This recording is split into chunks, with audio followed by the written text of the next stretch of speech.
यार, पिछले 20 साल से अगर हमें कोई भी सवाल पूछना होता था या कुछ सर्च करना होता था तो गूगल सर्च ही किंग था। बस टाइप करो और तुरंत हजारों लिंक्स मिल जाते थे। एक तरह से गूगल ने हमारी ऑनलाइन लाइफ बदल दी थी। But with generative AI scene पूरा बदल चुका है। ये सीधा जवाब देते हैं बिना मल्टीपल लिंक्स या एक्स्ट्रा टैब्स खोले। और in this race a strong challenger to Google search is Perplexity AI. तो सवाल ये बनता है, क्या परप्लेक्सिटी एआई गूगल को बीट कर सकता है? चलो बेसिक लेवल पे दोनों को टेस्ट करते हैं। यहाँ मैं परप्लेक्सिटी और गूगल पे सेम क्वेश्चन पूछूंगा, जैसे explain me generative AI in simple terms. तो यहाँ पे गूगल पे जाके मैं इसमें एआई मोड चूज कर लूंगा।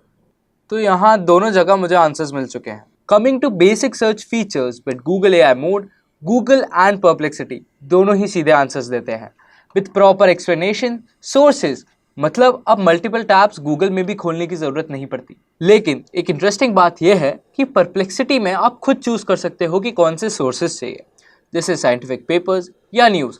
सिंपली यहाँ पे न्यू टैब पे मैंने क्लिक किया और यहाँ पे अगर मैं क्लिक करूँ तो मुझे यहाँ पे सोर्स ऑप्शन मिल जाते हैं, जैसे वेब, अकेडमिक, सोशल, फाइनेंस।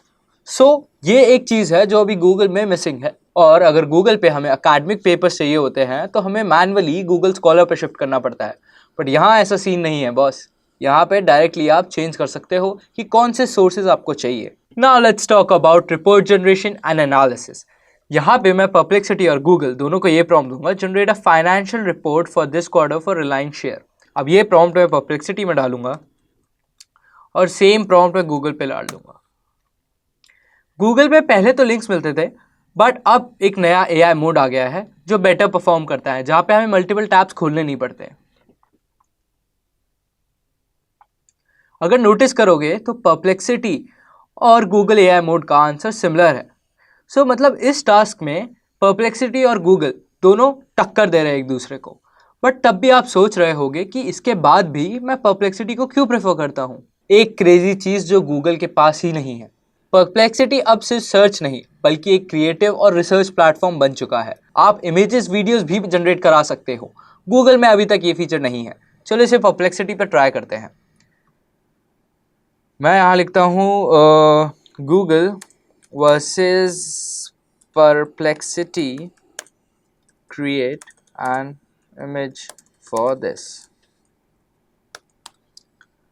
और सेम चीज़ मैं गूगल पे भी डालता हूँ। तो गूगल पे हमें वो इमेजेस मिल जाएंगी जो ऑलरेडी वेब पे हैं। बट अगर परप्लेक्सिटी में देखो तो वो इमेज जनरेट करवा रहा है। ये एक पर्सनलाइज टच दे रहा है। यहाँ पे मैं अपनी इमेज को और फर्दर एनहांस कर सकता हूँ फर्दर प्रॉम्प्टिंग के साथ। तो ये एक प्लस पॉइंट है परप्लेक्सिटी का। और सिमिलरली हम वीडियोस भी जनरेट करवा सकते हैं परप्लेक्सिटी से। अभी कुछ ही सेकेंड्स में हमें हमारी इमेज यहाँ पे जनरेट होके मिल जाएगी। चलो देखते हैं। और ये रही हमारी image, Google versus perplexity AI. चलो एक और बढ़िया परप्लेक्सिटी का फीचर बताता हूँ। यहाँ पर्सनलाइजेशन भी मिलती है जो यूज़र एक्सपीरियंस को नेक्स्ट लेवल पे ले जाती है। Let's see on the screen हम उसे कैसे यूज़ कर सकते हैं। सीधा सबसे पहले तो ये टैब ओपन कर देता हूँ मैं। यहाँ पे अकाउंट पे क्लिक करके पर्सनलाइजेशन पे चले जाओ और यहाँ इंट्रोड्यूस योरसेल्फ पे बता दो कि कैसे क्या चाहिए तुमको। जैसे मैं कहूँगा, hey I am Saumil and I am new in the field of data science, so I need explanations in very simplified manner। और इसको सेव कर लेंगे। अब हम पीछे जाके सर्च करें व्हाट इज मशीन लर्निंग। तो ये मुझे बहुत सिंप्लीफाइड वे में एक्सप्लेन करेगा कि व्हाट इज मशीन लर्निंग। जैसे ये रहा answer, machine learning is a branch of artificial intelligence that enables computers to learn from data, recognize pattern and make decisions of prediction without being explicitly programmed for each specific task। इसको मैं further enhance भी कर सकता हूँ। Personalisation में मैं ये prompt भी दे सकता हूँ कि I am an expert in the field of data science and I want answer in a very concise manner. अपने हिसाब से आप परप्लेक्सिटी को अपने हिसाब से पर्सनलाइज कर सकते हो। ये एक ऐसा फीचर है जो गूगल के पास अभी तक है नहीं। इन सब के बाद भी वेब इंडेक्सिंग और ब्रॉड सर्च के मामले में गूगल अभी तक टॉप पे है।